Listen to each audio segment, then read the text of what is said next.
There was a moment, just a few seconds long, when Susan believed she had made the smartest financial decision of her life. She was 63 years old, sitting at a small round table in a quiet coffee shop.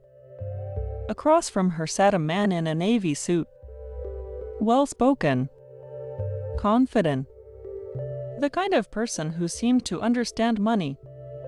Between them on the table was a folder. Inside that folder was an investment opportunity that sounded almost perfect. Safe, predictable, reliable income. Exactly the kind of investment someone approaching retirement dreams about. And according to the man across from her, it was designed specifically for people like Susan. People who had worked their entire lives. People who had finally saved a modest nest egg. People who wanted to protect their future. Susan listened carefully as he spoke.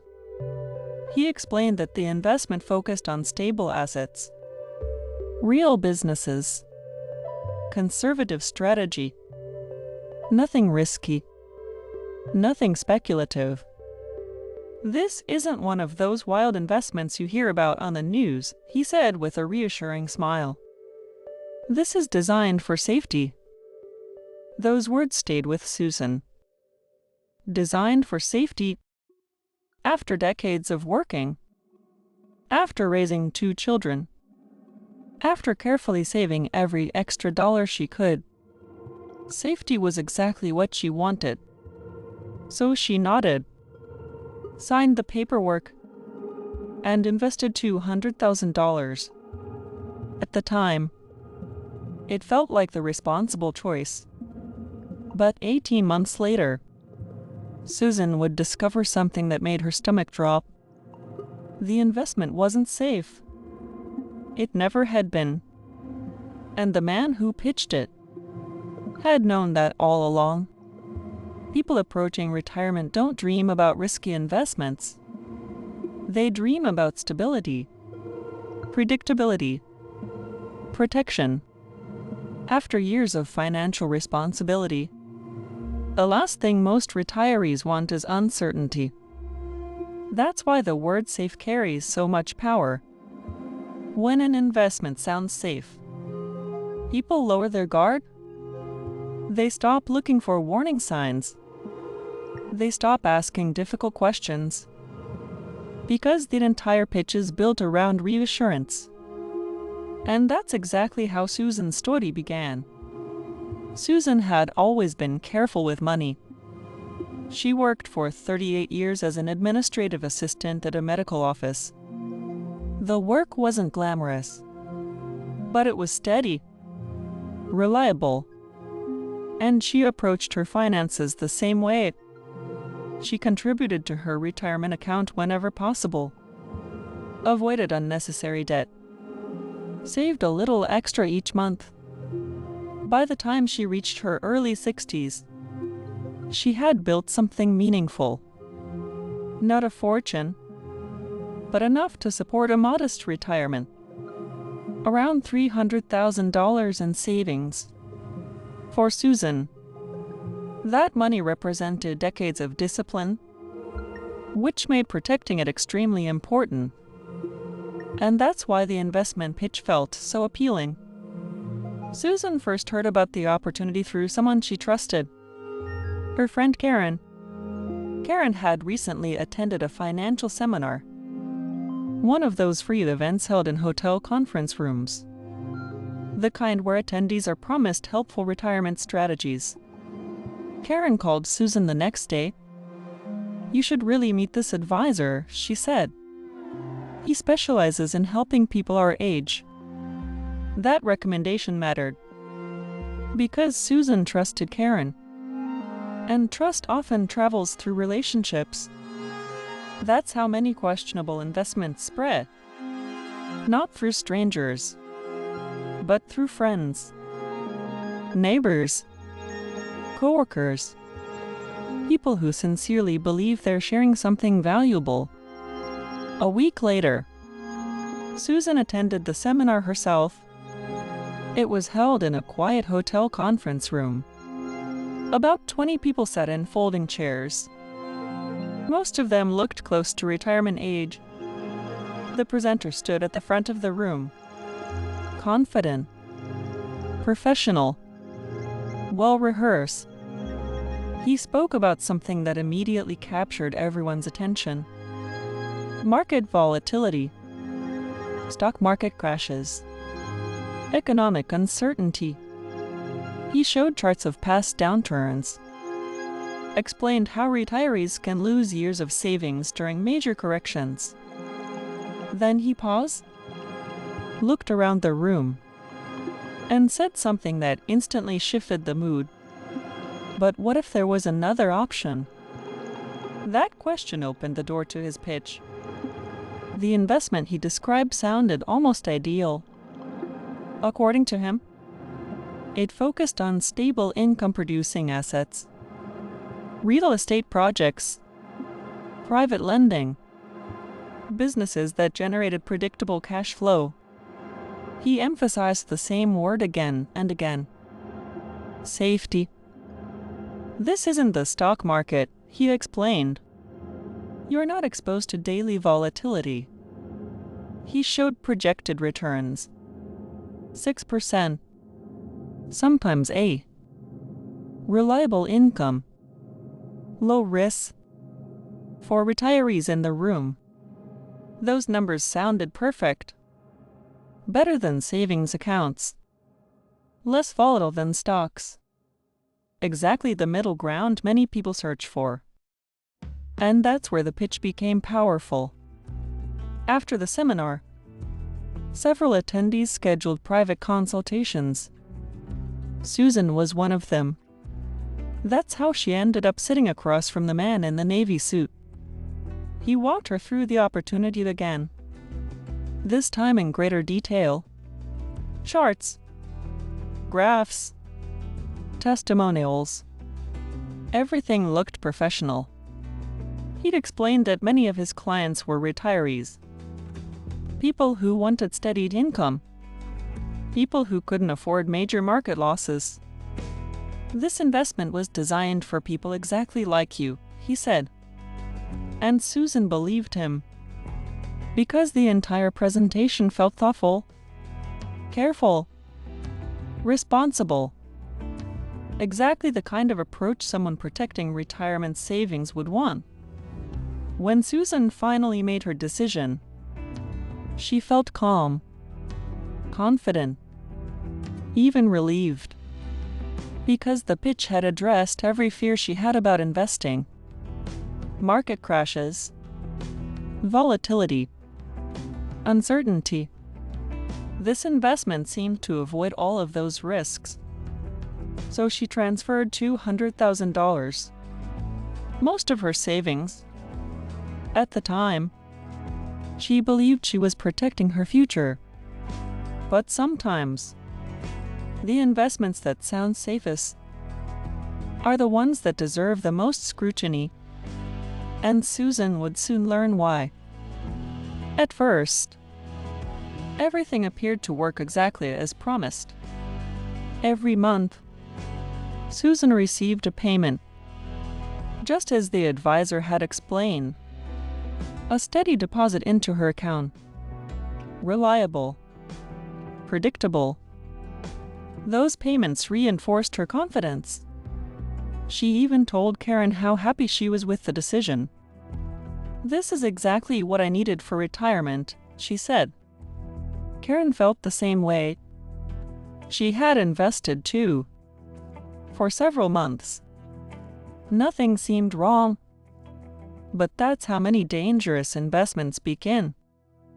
With early success, with reassurance, with just enough positive results to silence doubts. About 7 months later, something unusual happened. The monthly payment arrived a few days late. It wasn't a major delay, just a small shift. When Susan contacted the advisor's office, they explained it quickly. Just a processing delay. Nothing serious. and the payment arrived shortly afterward. Susan accepted the explanation. Because delays happen, especially in financial transactions.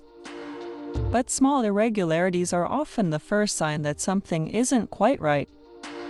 Over the next several months, the payments continued, but small changes appear. Sometimes a week late, sometimes slightly smaller. Each time Susan called, the explanation sounded reasonable. Temporary cash flow timing, administrative adjustments. Nothing alarming, at least not yet. But patterns often reveal truths that individual events hide. And slowly, a pattern was forming. Then 1 month, the payment didn't arrive at all. Susan waited a few days, then a week. Then she called the advisor's office. The phone rang several times before someone answered. The explanation sounded different this time. More complicated. Something about restructuring the investment. Temporary delays. Everything would be resolved soon. But Susan felt something she hadn't felt before. Uneasiness. A small knot in her stomach. Because suddenly, the investment that had once sounded perfectly safe no longer felt that way, and the truth she would eventually discover was far worse than she imagined. Susan tried to stay calm. After all, financial transactions can be complicated. Delays happen. Processing errors happen. And the advisor had always sounded confident, professional, experienced. So she told herself not to overreact. But a small voice in the back of her mind kept asking a question she couldn't ignore. What if something was wrong? At first, she pushed that thought away because the alternative felt too frightening to consider. $200,000 was not just an investment. It was nearly her entire retirement safety net. Decades of careful saving, decades of discipline, and the idea that something might be wrong with that money felt almost impossible to accept. 3 days later, Susan called again. This time the office sounded different. The receptionist seemed nervous. Her answers were shorter, less confident. Yes, we're still working on it. Yes, the advisor is aware of the situation. Yes, you should receive an update soon. None of the answers felt reassuring. And when Susan asked to speak directly with the advisor, the receptionist hesitated. He's currently unavailable. That phrase echoed in Susan's mind long after the call ended. Unavailable. For the first time, she felt a genuine sense of concern.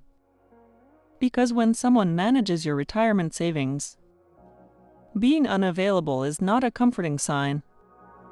That night, Susan barely slept. She replayed the entire investment decision in her mind. The seminar, the charts, the confident explanations, the reassuring words. Designed for safety. The phrase now sounded different, almost ironic, because the situation suddenly felt anything but safe.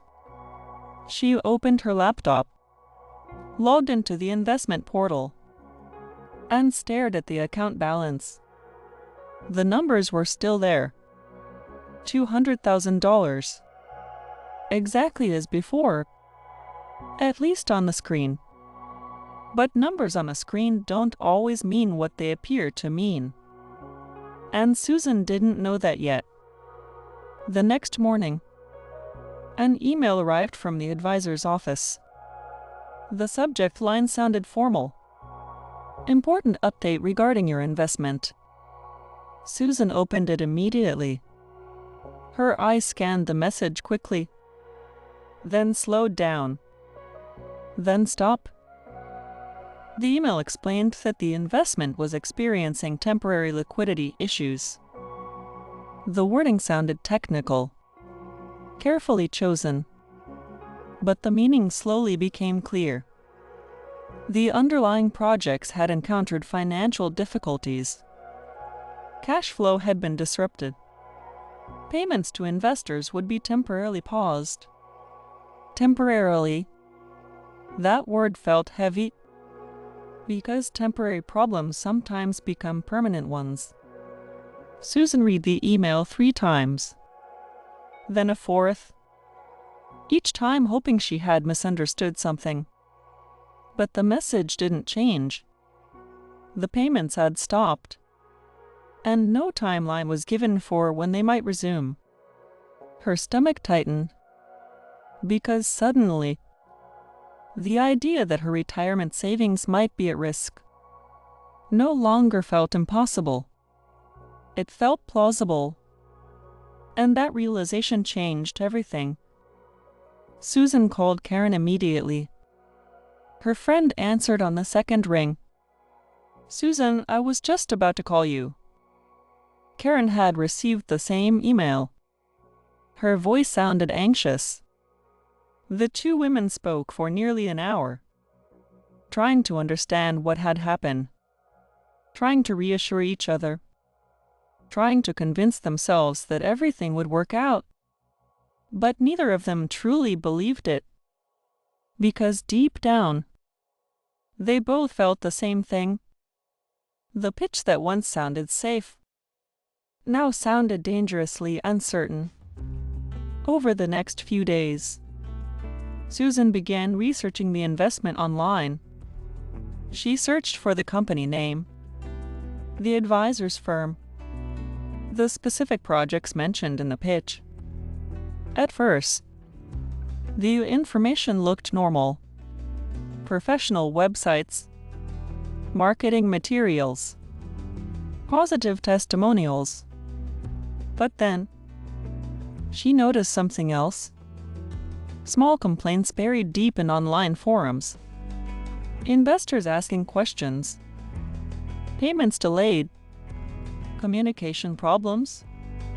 Nothing definitive, but enough to create uneasiness. And once doubt appears, it's difficult to ignore. As Susan continued researching, she realized something painful. There had been warning signs. Small ones, subtle ones, easy to overlook. For example, the investment had been described as private, not traded on public markets. That meant less transparency, less regulation, less publicly available information. At the time, that detail had sounded harmless, even appealing, because the advisor framed it as exclusive, a special opportunity. But now, Susan understood the other side of that explanation. Private investments often come with fewer protections, and that can create risk many investors don't fully understand. Another detail returned to her memory. The advisor had emphasized steady returns, 6 to 8%, every year, predictable, reliable. At the time, those numbers felt reasonable, not too high, not suspiciously large. But now, Susan realized something important. Real investments rarely produce perfectly steady returns. Markets fluctuate. Projects encounter challenges. Economic conditions change. The promise of consistency can sometimes hide deeper instability. The final warning sign was something emotional, something psychological. The advisor had been extremely reassuring, confident, almost too confident. Whenever Susan asked a question, He responded immediately, smoothly, without hesitation. At the time, that confidence felt comforting. Now, it felt rehearsed, like someone who had delivered the same pitch hundreds of times. Because he probably had. 2 weeks after the email, Susan tried calling the advisor again. This time, the phone number didn't connect. She tried the office line. Voicemail. She left a message. No response. Karen tried calling too. The same result. At that moment, a terrible possibility began to take shape. What if the advisor wasn't just unavailable? What if he was gone? Within days, several investors from the seminar began contacting each other. Someone organized a small meeting at a local library. About 15 people attended, most of them retirees. Many had invested large portions of their savings. The atmosphere felt tense, quiet. Everyone wanted answers, but no one had them. One investor had already contacted a lawyer. Another had filed a complaint with regulators. But the situation remained unclear. And uncertainty can be one of the most stressful experiences in finance. Because when money disappears, people desperately search for explanations. Several weeks later, the truth began to surface. The investment projects were failing. Cash flow had collapsed. Debt had accumulated. And the advisor's firm had been struggling financially long before the payments stopped.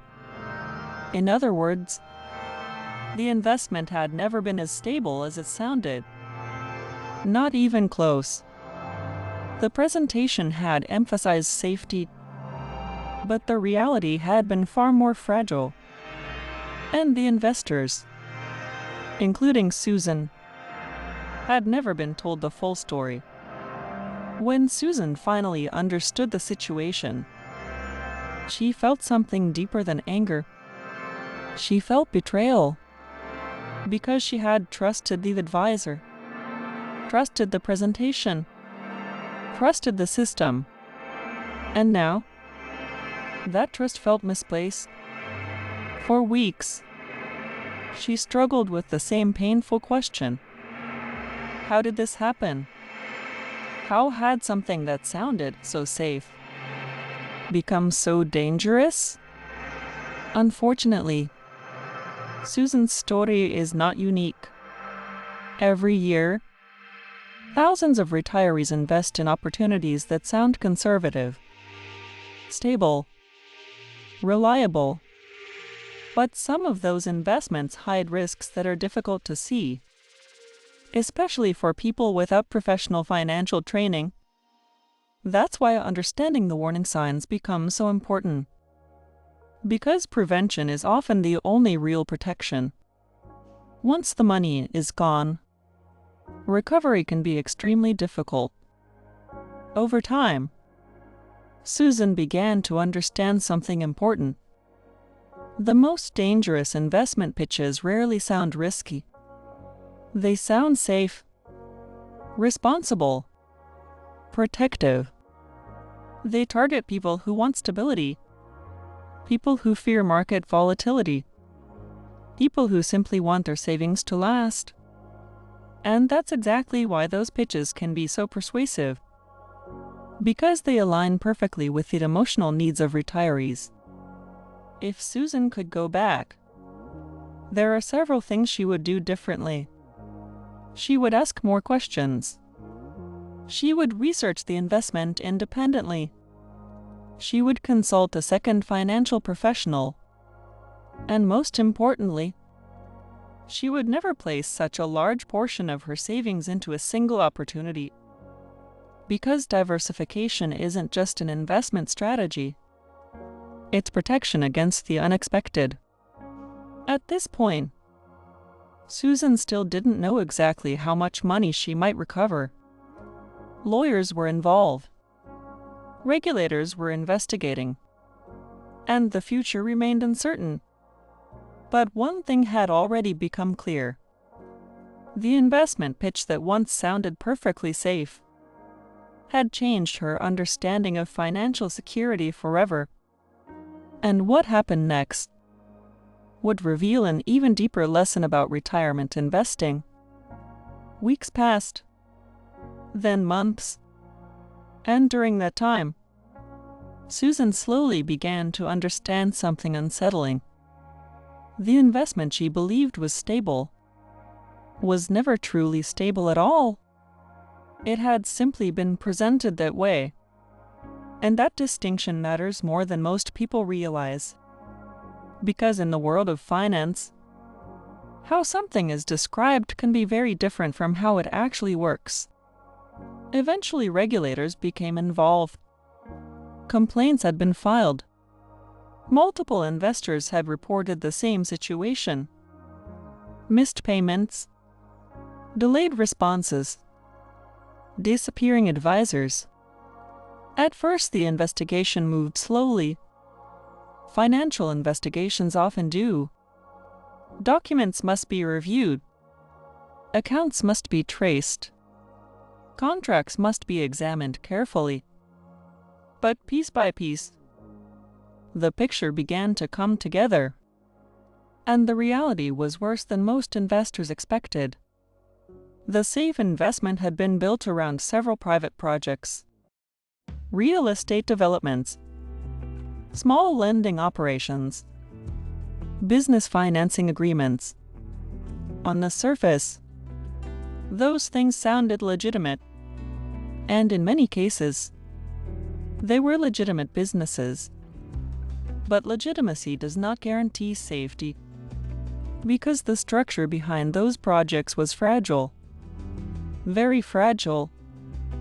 Instead of steady income, many of the projects relied on constant new funding, new investors, new capital, new deposits.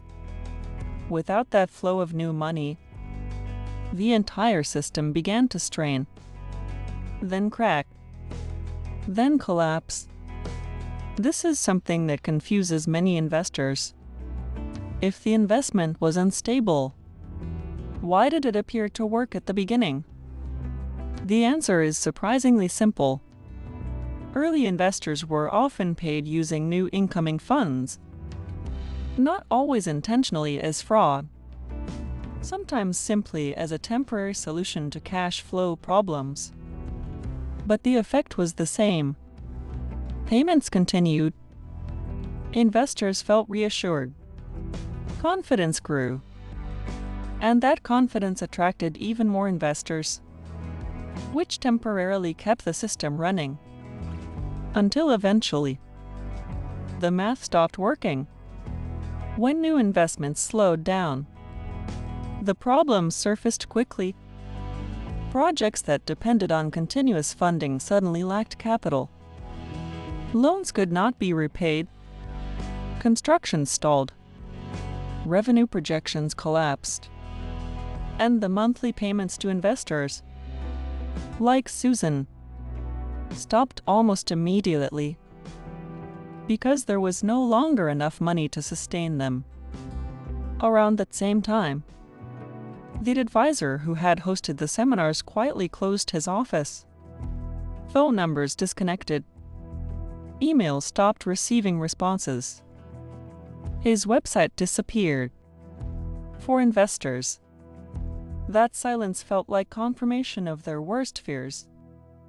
Because when someone handling millions of dollars suddenly vanishes, it rarely signals good news. For Susan, the emotional impact was overwhelming. It wasn't just the financial loss. Although that alone was painful enough, it was the realization that something she trusted, something that sounded responsible and safe, had turned out to be deeply flawed. She replayed every conversation in her mind, every reassurance, every confident explanation, looking for the moment where she might have noticed the truth.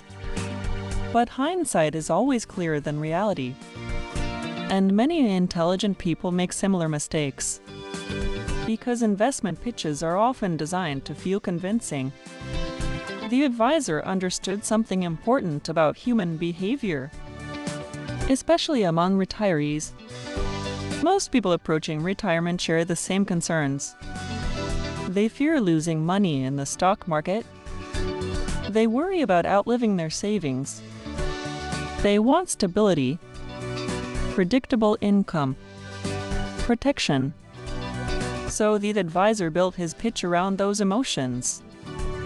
Not around aggressive growth, not around speculation, but around safety. And that single word lowered people's defenses. Because safety feels comforting, logical, responsible. Exactly the type of decision careful people believe they should make.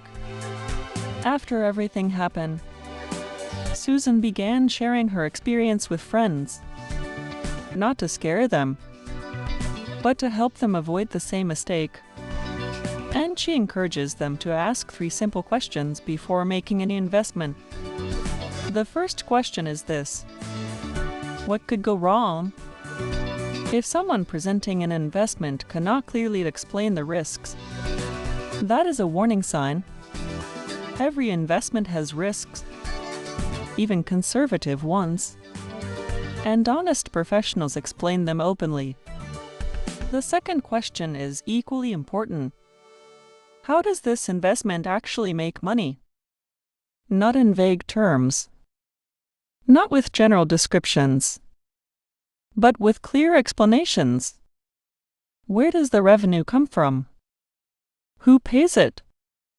What happens if that revenue slows down? Understanding the mechanism behind an investment often reveals hidden weaknesses. The third question may be the most important. What happens if the person recommending this investment disappears tomorrow? It sounds dramatic, but it's a powerful test. Because trustworthy investments should not depend on a single individual. They should be transparent, structured, verifiable through independent sources. If an investment only exists through the explanation of one advisor, that's a risk many people underestimate. Eventually, the investigation produced results. Several projects connected to the investment declared bankruptcy. Assets were sold. Funds were recovered. But the total recovered money was far less than what investors originally contributed. Susan eventually received partial compensation, roughly $60,000. Better than nothing, but far from the $200,000 she had invested. The loss forced her to adjust her retirement plans. She delayed retirement, reduced spending, and restructured her finances. It wasn't the future she had imagined, but it was still a future she could manage. Years later, Susan sees the experience differently. At first, she viewed it purely as a financial mistake, a bad investment decision.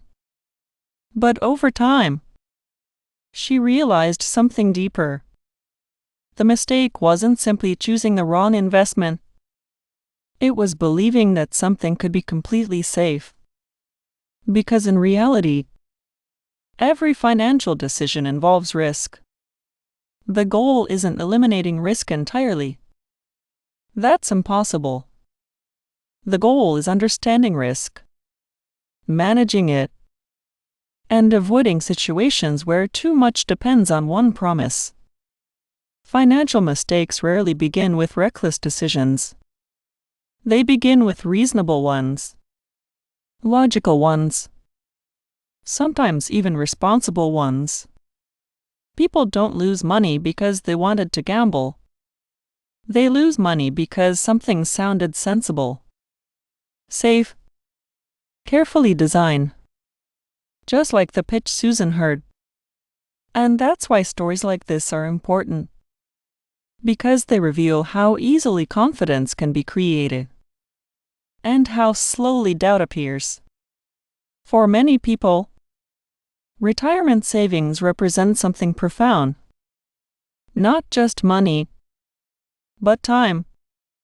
Every dollar saved represents hours' work, years of discipline, sacrifices made long ago, which is why protecting those savings becomes so important. Not just from market volatility, but from false certainty. Because sometimes the investments that sound the safest deserve the closest examination. Today, Susan still thinks about that afternoon in the coffee shop.